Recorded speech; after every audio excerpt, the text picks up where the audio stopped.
Herkese merhaba, kanalıma hoş geldiniz arkadaşlar. Bu videomda şirin bir hırkanın yapımını anlatıyorum. Gördüğünüz gibi çok sevimli, herkesin de kolaylıkla örebileceği bir model. Haraşo örgü ve pirinç örgüden oluşuyor. Ben 2 yaş için hazırladım. Siz dilediğiniz yaşlara uygulayabilirsiniz. 2 yaş için 80 ilmek ile başladım. Yine 1 yaşa da bu sayılar ile başlayabilirsiniz.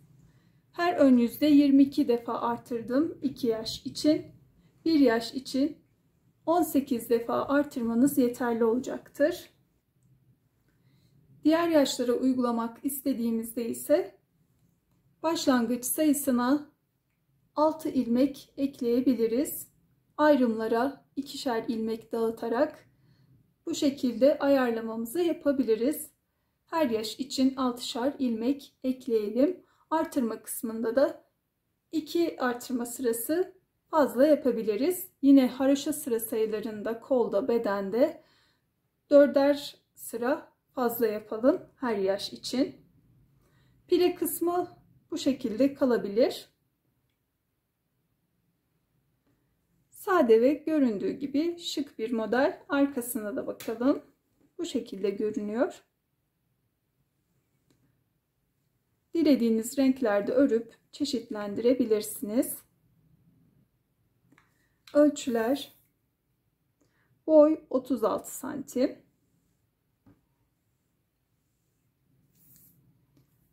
en 28 santim, kol 25 santim, genişliği ise 11 santim. 2 yaş için 3 yumak ip temin ederek başlayalım. Pembe kısımlar için de yarım yumak kullandım. 2 adet düğme gerekli. 3,5 numara şiş ile örüyoruz. Yapımına geçmeden önce videomu beğenip kanalıma abone olarak destek vermeyi unutmayın lütfen.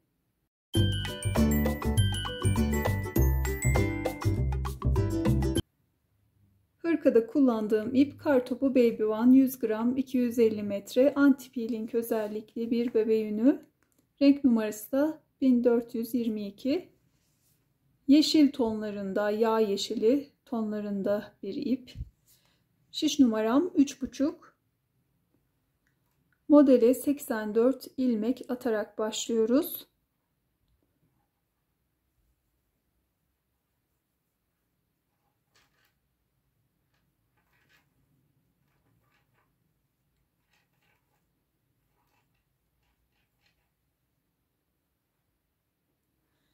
...84 ilmek attım. Haroşa örmeye başlıyorum.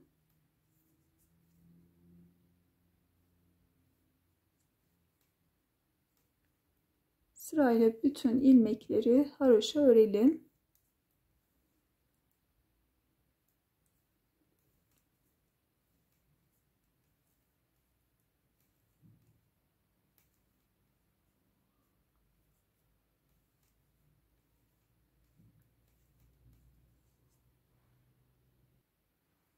Sırayı tamamladım.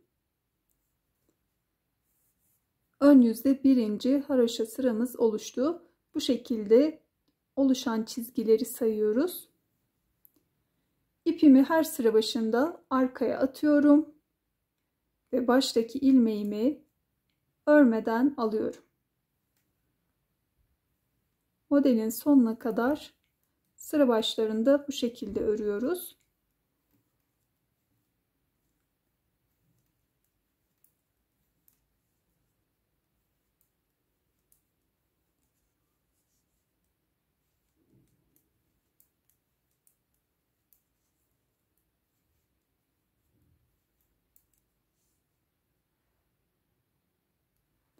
İkinci sırayı da tamamladım. Yine sıra başında ipimi arkaya atıyorum ve ilk ilmeğimi örmeden alıyorum. Örgüme devam ediyorum.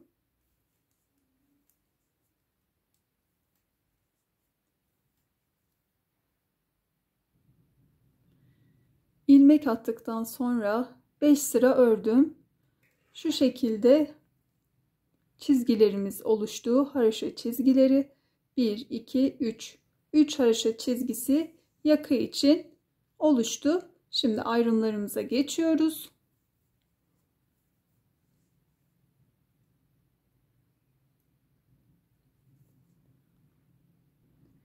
Modelde düğme için ilik açmıyoruz. Sonradan ekleyeceğiz. Şimdi devam edelim. Sol ön için 16 ilmek örüyorum.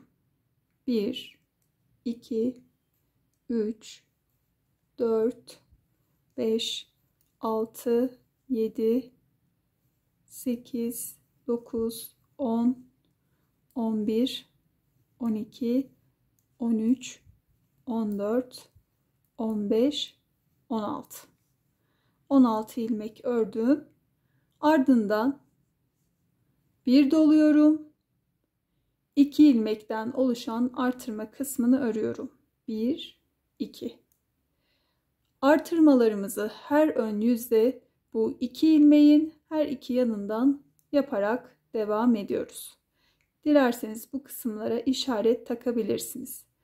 2 ilmeği ördüm, doladım. Kol ayrımına geçtim. Kol için 9 ilmek örüyorum. 1, 2, 3, 4, 5, 6, 7, 8, 9. 9 ilmek ördüm, doladım. 2 ilmek ördüm artırma kısmı için, ardından doladım. Arka ayrıma geçiyorum. Arka ayrım içinde 26 ilmek örüyorum.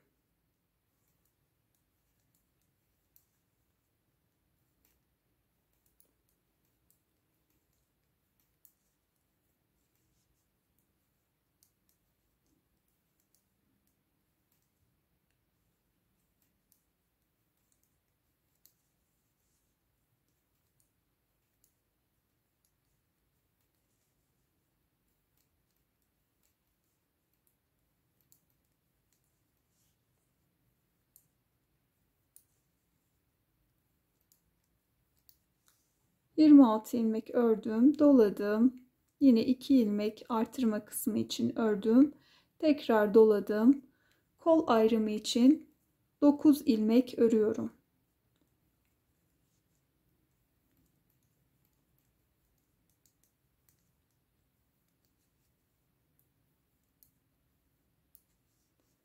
Dokuz ilmek ördüm, tekrar doladım. 2 ilmek artırma kısmını ördüm, tekrar doladım. Kalan 16 ilmeği de sağ ön için örüyorum.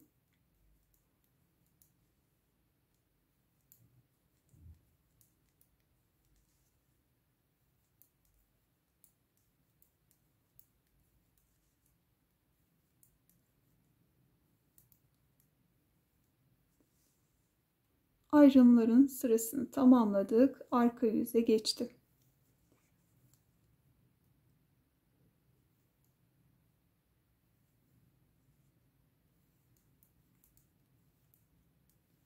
Artırma yaptığımız kısma gelelim.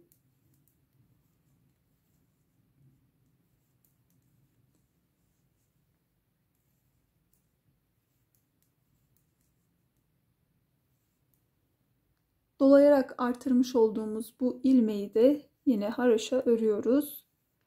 Ve artırma kısmındaki 2 ilmeği de modelimiz ön yüzde de arka yüzde de haroşa örülerek devam ediyor. Tüm ilmekleri bu şekilde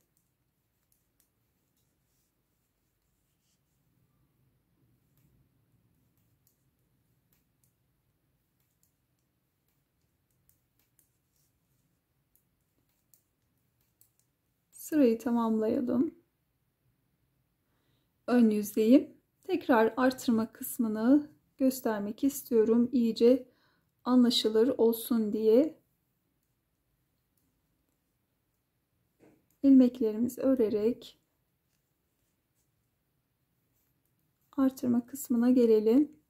Önceki sırada ön için 16 ilmek örmüştük. Bir ilmek artırdık. 17 ilmek örüyoruz. Bu artırmış olduğum ilmeği de ördüm. Burada 2 ilmekten oluşan artırma kısmı var. Bunun sağından ve solundan dolayarak artırıyorum. 2 ilmeği ördüm, tekrar doladım. Birkaç sıra ördüğünüzde bu kısım iyice ortaya çıktığında kaydırma yapmadan kolaylıkla örebilirsiniz.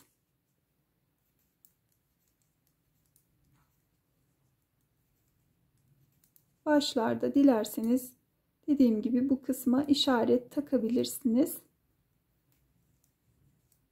Şöyle koldaki ilmekleri ördüm. 9 ilmek örmüştük. 11 ilmek ördüm, doladım. Artırma kısmındaki 2 ilmeği ördüm, doladım. Arka ayrımdaki ilmekleri örüyorum.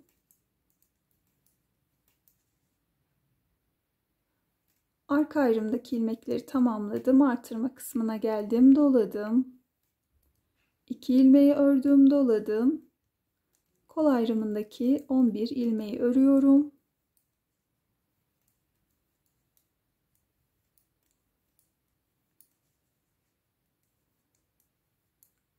Tekrar doladım.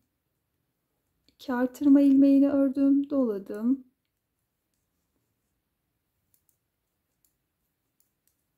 Sağ ön ayrımdaki 17 ilmeği örüp sırayı tamamlamış oluyorum.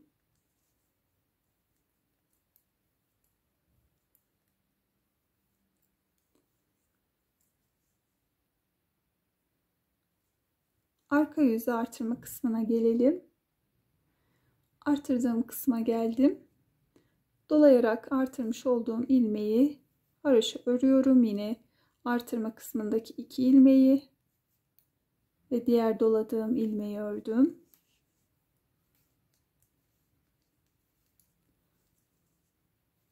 Kolay bir roba artırma modeli.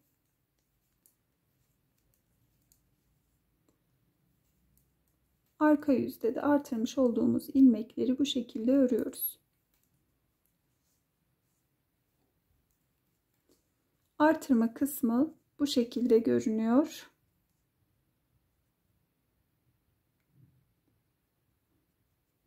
Her ön yüzde artırmalarımızı bu 2 ilmeğin sağından ve solundan yaparak arka yüzde de tüm ilmeklerimizi yine haroşa örerek robamızı büyütelim, devam edelim. Robayı ilerlettim. Her ön yüzde toplamda 22 defa artırma yaptım. Şöyle bir oluşan bu yuvaları sayalım. Yakadan itibaren 2, 4, 6, 8, 10, 12, 14, 16, 18, 20, 22. 22 defa artırdım 2 yaş için. Eğer 1 yaş örecekseniz 18 defa artırmanız yeterli olacaktır. Şimdi ön yüzde örerek kol kısmına geldim. İlk önce kolları örüyoruz, ardından beden kısmına geçiyoruz.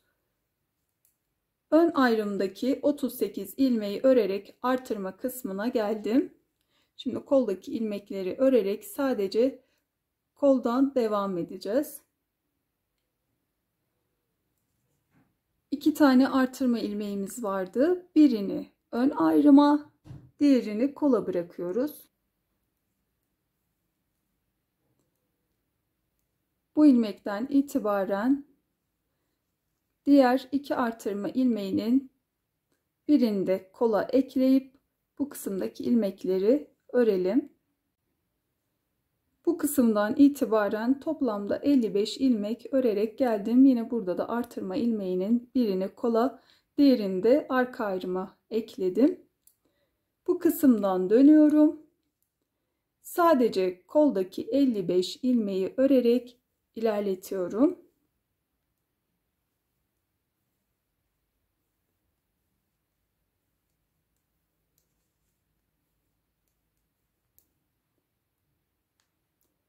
Kol ayrımındaki sıra sonuna geldim. Şimdi bu kısımdan dönüyorum yine.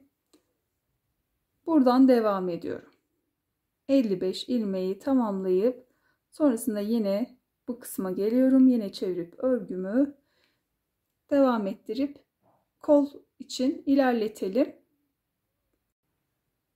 Kol ayrımını ilerlettim.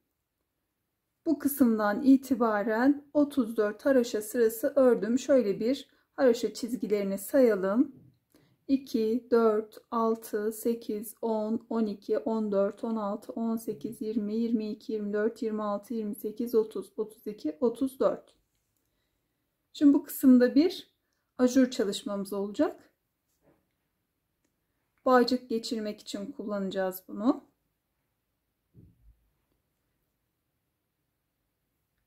1, 2, 3, 4 ilmek ördüm, doladım.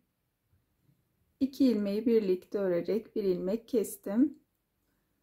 Ardından yine bir 4 ilmek, bir dola, bir ilmek kes. Sonrasında yine 4 ilmek örüyoruz. Bir doluyoruz. Bir ilmek kesiyoruz.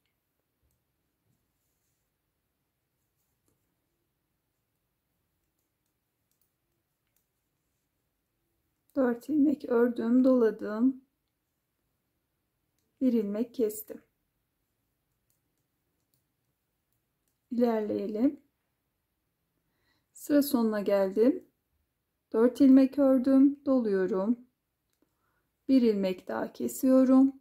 Kalan 2 ilmeği de örüp sırayı tamamladım. Şimdi arka yüzde tüm ilmeklerimi yine haroşa örüyorum.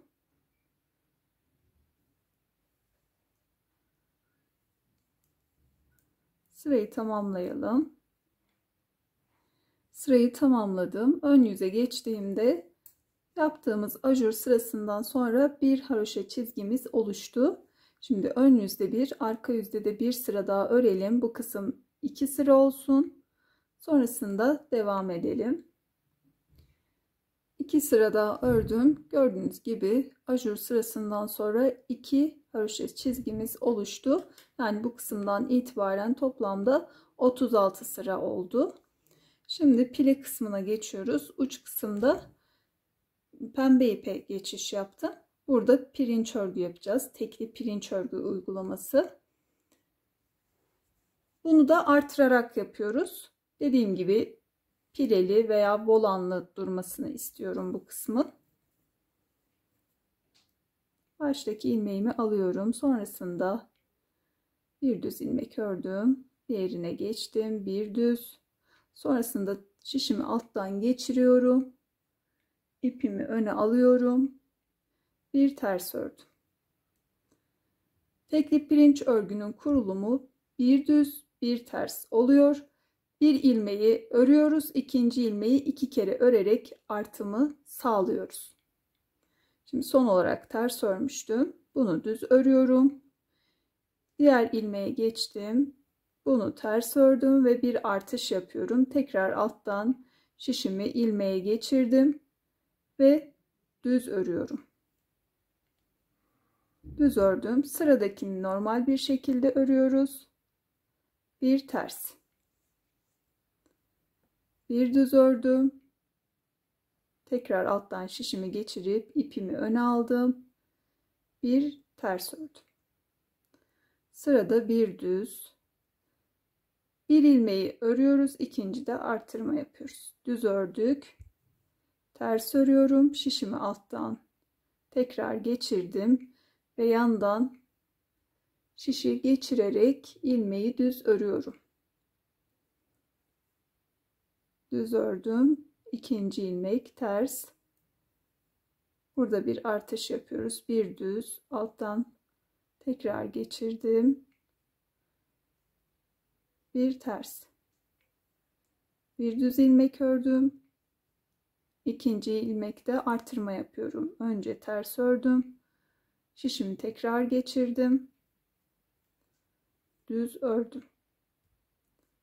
Bir ters, bir düz, artış yapıyorum. Bir ters, bir düz ördüm. Bir ters ördüm. Artış yapıyorum. Bir düz. bir ters ördüm arada, bir düz, ipimi öne aldım, tekrar ördüm aynı ilmeği, bir ters, bir düz, bir ters, tekrar ilmeği örüyorum, bir düz, bir ters, bir düz,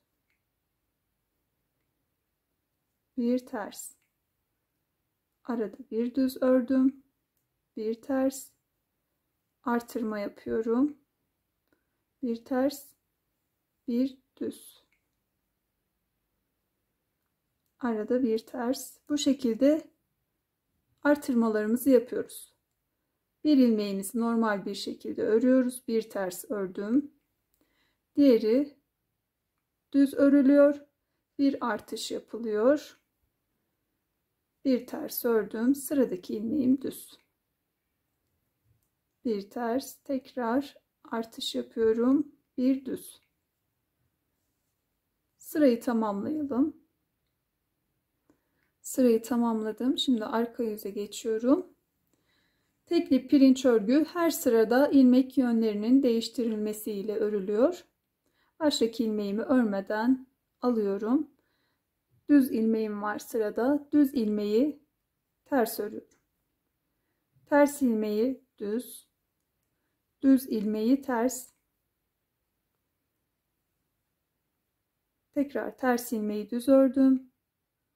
Buradaki düz ilmeği de ters örüyorum. Bu şekilde ilerliyoruz. Düzleri ters, ters ilmekleri düz. Tekli pirinç örgü bu şekilde örülüyor. Her ördüğümüz sırada ilmek yönleri değiştiriliyor.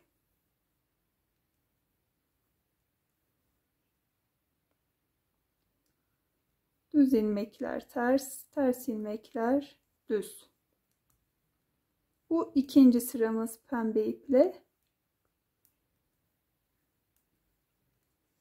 Sırayı tamamlayalım.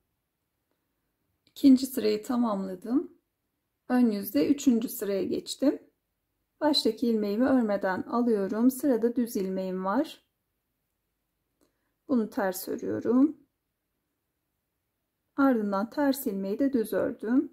Bu şekilde devam ediyor. Ters ilmeği düz, düz ilmeği ters. Bu üçüncü sıramız. 10 sıraya tamamlayalım. Pirinç örgüyü toplamda 10 sıra ördüm. Şimdi ilmeklerini kapatmaya başlıyorum. Baştaki ilmeği örmeden aldım. Bütün ilmekleri düz örerek kapatacağım. Bir önceki ilmeği üzerinden atlatarak kapattım. Bir ördüm, diğerini atlatarak kapatıyorum.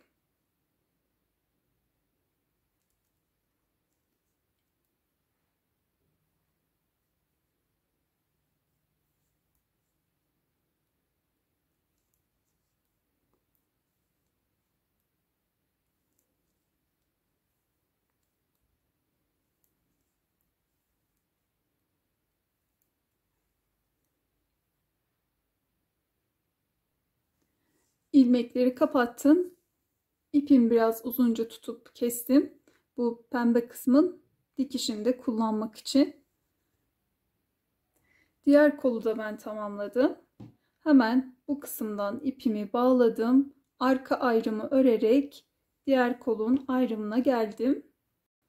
Artırma kısmındaki bir ilmeği kol ayrımına, diğerini de arka ayrıma bıraktım. Yine bu tarafta da aynı şekilde birini kola, diğerini de ön ayrıma bıraktım. 55 ilmeği 34 haroşa sırası örüp ön yüzde buradaki ajur kısmına geçtim. 4 ilmek ördüm, bir doladım, bir kestim, 4 ilmek ördüm, bir dola, bir kes, 4 ilmek şeklinde örüp bu kısmı tamamladım. Sonrasında da 2 haroşa çizgisi daha ördüm. Pirinç örgü kısmına geçtim. Farklı bir renge geçtim. Dilerseniz aynı renkle de örebilirsiniz. Burada da bir artırma işlemi uygulayarak tekli pirinç örgünün kurulumunu yaptım. Başta ilmeğimi örmeden aldım. Sonrakini ördüm. Ardından bir örüp bir artırdım. Sonraki ilmeği normal bir şekilde ördüm. Diğer ilmekte bir örüp bir artırdım. Yani bir ilmeği iki kez örerek artırma yaptım.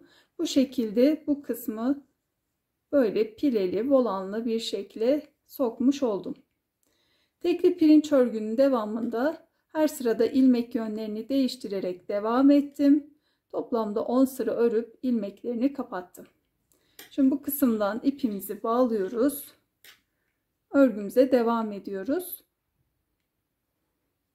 Arka yüzden ipimi bu kısımda bağladım. Şimdi ön ayrımdaki ilmekleri örüp tamamlayalım. Arka yüze geçtiğimizde kol altı kısmına gelelim. Arka yüze geçtim. Örerek kol altına doğru geldim. Bir ilmek kalana kadar ördüm. Şimdi burada kalan bir ilmek ile diğer taraftan bir ilmeği alıyoruz.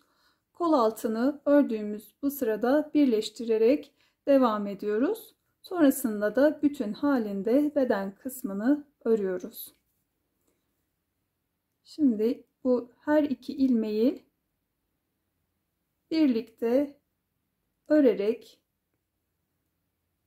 kol altını bu şekilde birleştirdik. Örgümüze devam ediyoruz. Diğer kol altına gelelim. Bir ilmek kalana kadar ördüm. Yine diğer taraftan bir ilmek alıyorum.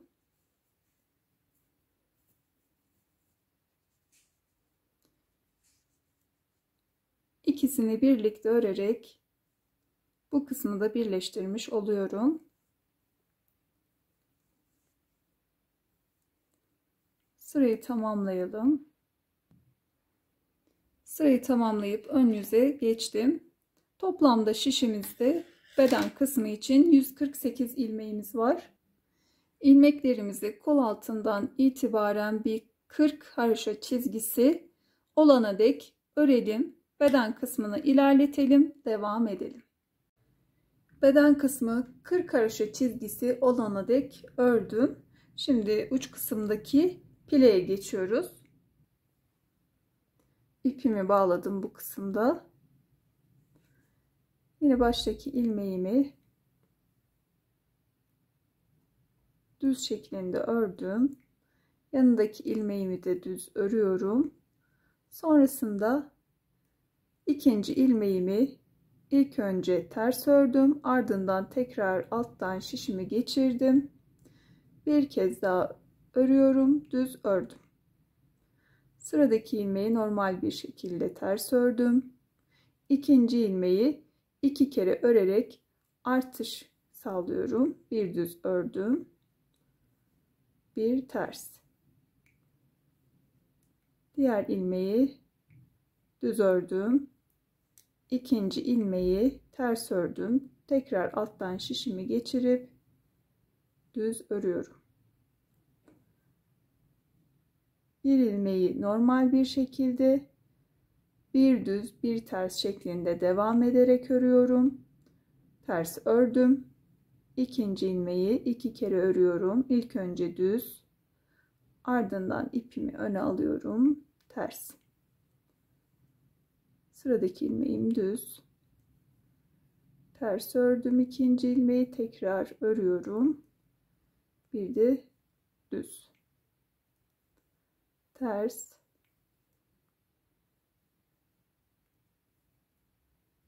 Düz, ters. Düz. Ters. Düz. Ters. Düz. Ters. Bu şekilde kurulumunu yapıyoruz. Tekli pirinç örgünün bir düz bir ters şeklinde ve bir ilmeği normal bir şekilde örüp ikinci ilmeği iki kez örerek artırmayı yapıyoruz. Kol ucunda yapmış olduğumuz gibi ilmeklerimizi 10 sıra ördükten sonra da kapatıyoruz. Pirinç örgüyü 10 sıra örüp ilmeklerini kapattım. Pile kısmı da tamamlanmış oldu. Şimdi sağ önde 2 tane düğme için ilik çalışmamız olacak. 1 2 3 haroşa çizgisi yaka için örmüştük. Buradan itibaren 4. haroşa çizgisi ve 6. haroşa çizgisi arasında bir ilik yapıyoruz. 1 2 3 4. kenar kısma battım. İpimi alıyorum. Burada bir sabitleme yaptım. Sonrasında 1 2 3 4 5 zincir çektim. Geri dönüyorum. Bir kenar atlıyorum. İkinci kenar kısma batıyorum. Şöyle de yapabiliriz. Kaydırma yöntemiyle de alabiliriz. Şöyle bu kısma batıyorum. Kaydırma yöntemiyle çevirdim. Şimdi burayı sık iğne ile dolduruyoruz. 1 2 3 4 5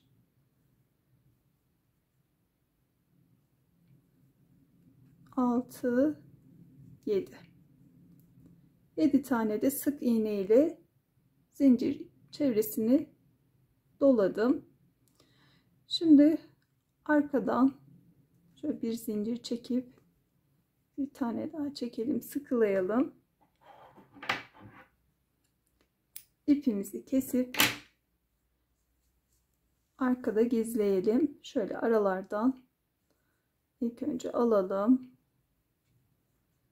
Bir sabitleme yaptım. Sonrasında da burada haroşaların arasından ipimi alıyorum.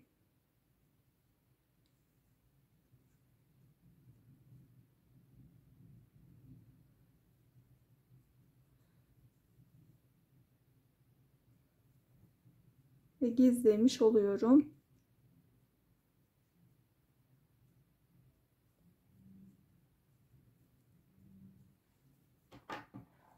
Fazla olan iplerimi kesiyorum.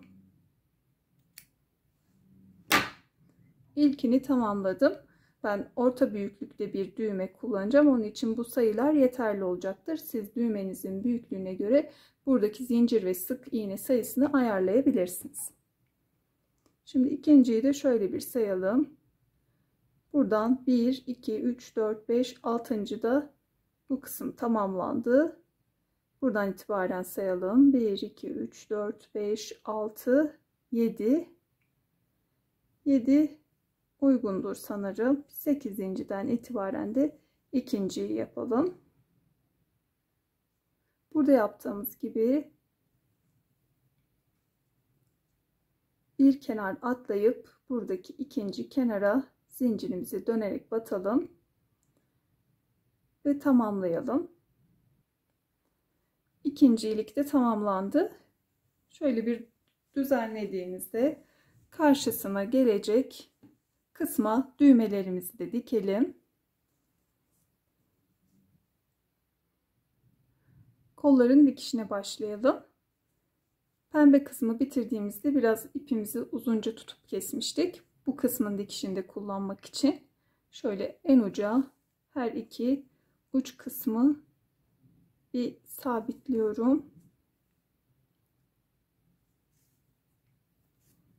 Evet. Şimdi bu oluşan tırtıklardan karşılıklı alarak dikişlerimi yapıyorum.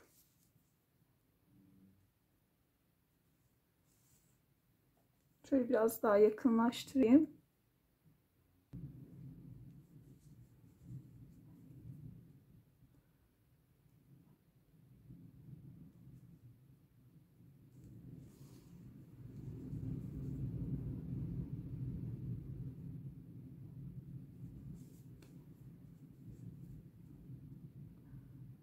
Pembe kısım bittiğinde ipimizi arka tarafa alalım.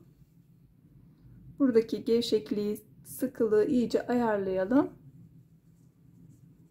Arkada sabitleyip keselim.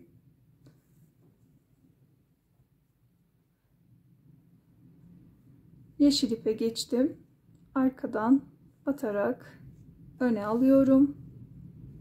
Sonrasında yine karşılıklı bu kenar tırtıklarından alarak dikişimi tamamlıyorum.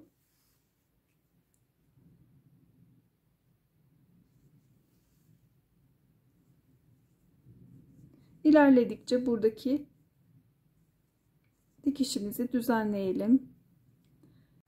Kol dikişlerini tamamladım. Düğmeleri de ekledim. Şimdi bağcıklara geçiyoruz. Bağcıkları da klasik zincir yöntemiyle hazırlıyoruz.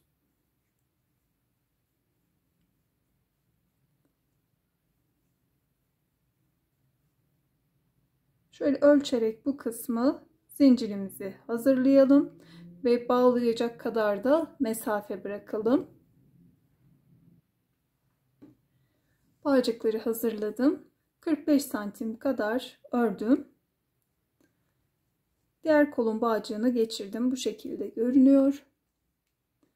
Kolu ikiye katladığımızda şu kısımdan ipimizi geçirerek başlıyoruz.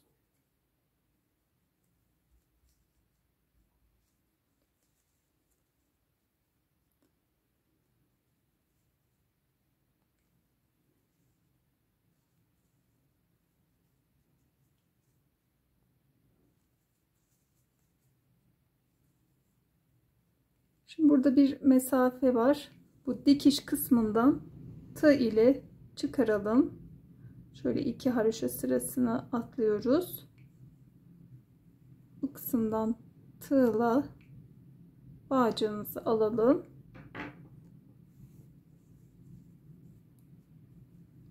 Devam edelim.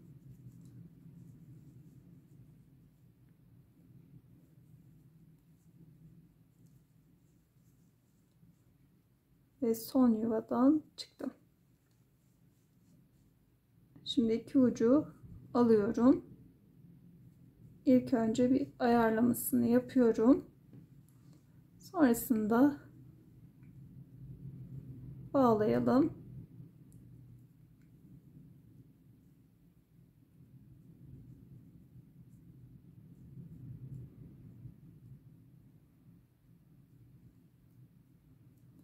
Yine buradaki mesafeyi biraz daha daraltabilirsiniz. Ben diğer taraftaki gibi biraz daha sıkayım. Evet, sıkılığını, gevşekliğini dilediğiniz gibi ayarlayabilirsiniz. Evet. Bu tarafta hazır. Hırkamız tamamlandı. Benimle birlikte bu modeli denediğiniz için teşekkür ederim. Videomu beğenip kanalıma abone olmayı, yeni videolarımdan haberdar olmak için de bildirim zilini açmayı unutmayın arkadaşlar. Bir sonraki videoda görüşene dek sevgiyle kalın.